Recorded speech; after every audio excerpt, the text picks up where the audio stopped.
Hello dudes, welcome back to my channel. ఏందక్కో ఎక్కడికి పోతున్నావో హుషారుగా అనుకుంటున్నారా? ఎక్కడికి లేదండి, ఎక్కడికి పోతున్నానో మీరే గెస్ చేయండి, నేను చెప్పడం కాదు. సో అలా అయితే మేము వెళ్ళిపోతున్నాం అనమాట. సో ఎక్కడికి వెళ్తున్నాం అనేది మీకు నేను చెప్పకముందే తెలిస్తే కామెంట్ చేయండి. సో ఓకే, చూపిస్తా, వచ్చేసేయండి.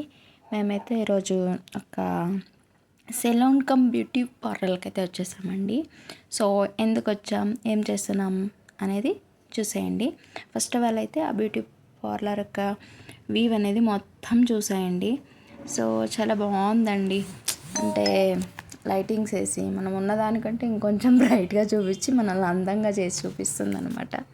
సో అంతే కదండి వాళ్ళది. మనం పదే పదే పోవాలంటే లైట్స్ ఆన్ చేయాలి, ఫ్యాన్స్ వేయాలి, ఏసీ చేయాలి.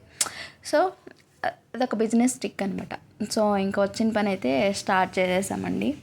సో ఫస్ట్ హైబ్రోస్ అయితే తీపిచ్చేస్తున్నాము. అక్క చూసారా ఎంత డీటెయిల్గా, అంటే చాలా ప్రొఫెషనల్గా ఉన్నట్టున్నారు. అంటే అక్కడ చేసేవాళ్ళు ఎలాగో ప్రొఫెషనల్గానే ఉంటారు, కానీ చాలా ఫాస్ట్గా చేస్తున్నారు అనమాట. అంటే షేప్ కానీ అదంతా కానీ చాలా ఫాస్ట్గా చేస్తున్నారు అనమాట. సో వితిన్ సెకండ్స్లోనే ఫస్ట్ హైబ్రో అయిపోయింది, దెన్ సెకండ్ హైబ్రోకి వచ్చేసారనమాట. ఒకవేళ ఇంక వాళ్ళు హైబ్రోస్ చేసుకుంటే మనం ఏం చేద్దామని అంతలో మనం ఊరికే ఉంటామా, సెలూన్ అంతా ఒక రౌండ్ వేసి వీడియోలు తీసుకొని ఫోటోలు తీసుకొని పెట్టేసామన్నమాట. సో అట్లా అంత పెట్టేస్తా నిన్నాం. సో అంతలోపే ఐబ్రోస్ ఆల్మోస్ట్ కంప్లీట్ అయ్యాకొచ్చాయి. సో ఐబ్రోస్ చేయడం అయితే అయిపోయింది. ఇంకెక్కడన్నా కొంచెం చిన్న చిన్న హెయిర్ ఏమైనా ఉందేమో అని చూసుకొని అక్క అయితే కట్ చేస్తూ ఉందనమాట. తర్వాత ఏదో క్రీమ్ పోసిందండి. మేబీ ఐబ్రోస్ చేసినప్పుడు పెయిన్ వస్తుంది కదా, అది తగ్గడానికి అనుకుంటాను.